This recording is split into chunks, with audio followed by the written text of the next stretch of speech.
I ordered it the day it came out, spent the money. Wasn't sure if I wanted to actually keep the thing, but I just wanted to give it a try. I'm really excited about the future of spatial computing. Apple really seemed to sell this thing as a replacement for a computer, just like they do all the time with iPads, and potentially the perfect pair to a Mac, something that could potentially replace my monitors even and give me a new way of computing with my computer.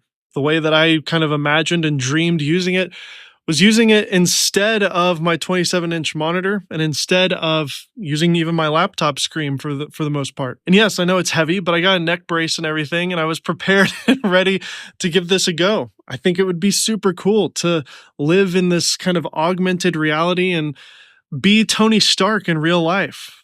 But today, as I'm recording this, a lot of the reviews that I've seen have kind of made me change my mind, and I'm a little concerned, to be honest. I may even cancel my order. And Apple does have a pretty generous return window. So even if I don't like it, I may end up returning it. Actually, the rule that I made with my wife, I would just buy it and then return it.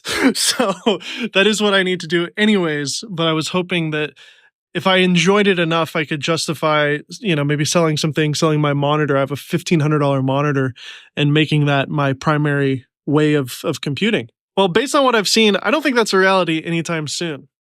The Verge did a great job of kind of clarifying this for me, as well as Joanna Stern's review, where she actually wore it in a 24-hour period, used it to cook and kind of walk around the house.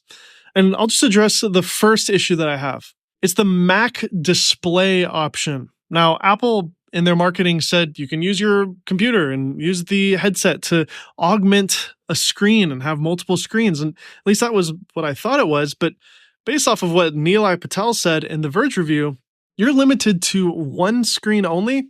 And it's essentially the size of a 27 or 32-inch screen, 2550 by 1440 display. That's it. Only one display.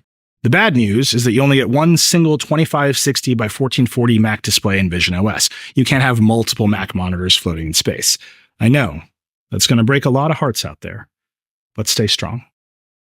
By no means does this make it better than a multi-screen setup that you may have already with your Mac. I personally have my laptop screen off to the left and a 27-inch 4K color-accurate, very high-quality display in front of me. This would essentially just augment that same display that I already have and do probably a worse job of it. Now, this does allow you to take the Vision Pro instead of a monitor when you travel and use that to have roughly a 27-inch screen. But if that's the only reason you're buying this thing, I would look at some of these other glasses options. There's one, I forget the name of it. There's one that's fantastic that's only $400-$500 that just recently got funded by a giant Chinese company over like $1 billion. So they're developing AR glasses right now, and it's actually real AR. It's just a screen that's augmented on top of reality. And that leads me to my next point. This is a VR headset. This is not augmented reality. Yes, you're using video footage of the cameras on the Vision Pro filming the world, and then they're augmenting stuff on top of that. So yes, it's sort of this blend, but you're not seeing reality. You're seeing a screen in front of your eyeballs, and that screen is being fed from these small, just cell phone cameras. And I don't know how Apple convinced me of this otherwise, but based off of what I was seeing in the ads, they really made it seem like this thing is like the best camera ever, the best displays ever. And it is the best. That's, again, what Nilay Patel said so eloquently in the Verge review. He talked about how this is definitely one of the best, if not the best screens he's ever seen, and the best kind of pass-through technology that he's ever seen as well.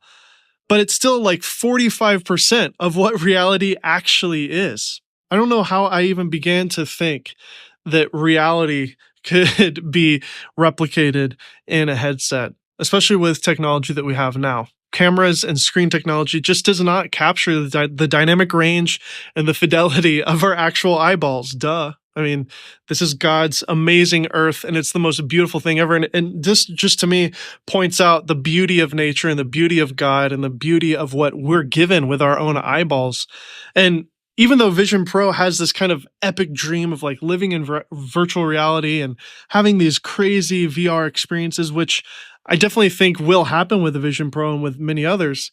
It also highlights the apocalyptic state that you're going to be in when you live inside of these headsets. And I don't really think that's what Apple wants. To me, this is a developer tool and a developer product that was kind of marketed as a consumer product to maybe get developers more excited to develop for it. Because Apple's ultimate end goal clearly has been stated multiple times to have augmented reality. And I do see a future where that would make sense. Glasses that essentially look like this, no bigger than the Ray-Ban Meta glasses, and they'll continue to get thinner and smaller and more advanced. But having glasses that you just put on that then have the tracking and have the clicking and touching of the hands to select things and whatnot. This is just kind of like looking into the future, and you're buying into it now with a big clunky headset. It's the most advanced piece of electronics equipment out there. It's tomorrow's engineering today. Their goal is not to do that. Their goal is to sell glasses that you then wear, and then your life is now truly augmented and you're actually seeing through into real reality. That's what makes the most sense to me. And I really kind of fell into the trap, the Apple marketing trap of this thing being the most amazing thing since sliced bread. And again, based on what I'm seeing in the reviews, I am quite underwhelmed. I mean, the controlling alone, Nilay Patel again said it really great. It's magic until it's not. I definitely recommend everybody go watch his review. It's down in the description. But what he talks about is how when you're using a mouse and a keyboard, you're directly manipulating the keyboard and mouse. You're directly telling the computer, hey, this is the word that I'm trying to type. This is the object that I want to click on. I am telling you now, click on that thing.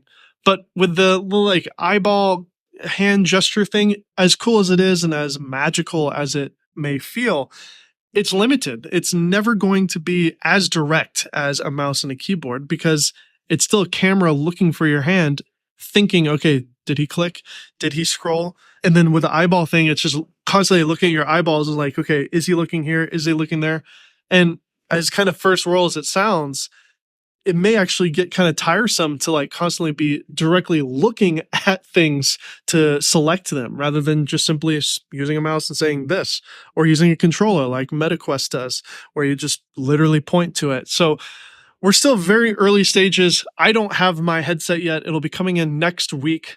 I will be doing videos on it. So make sure to leave a comment down below on what you want to see with the Vision Pro. I'm David Altizer. This is my review channel, DVD Altizer. I'm also a full-time thumbnail artist, and I make content about the thumbnails that I make. I work for creators like Curtis Connor, Cody Ko, Jeff Wittick, Max Fosh. So if you want to follow my thumbnail journey, check out my other channel, which you can subscribe to here, and watch my first video on that channel right now.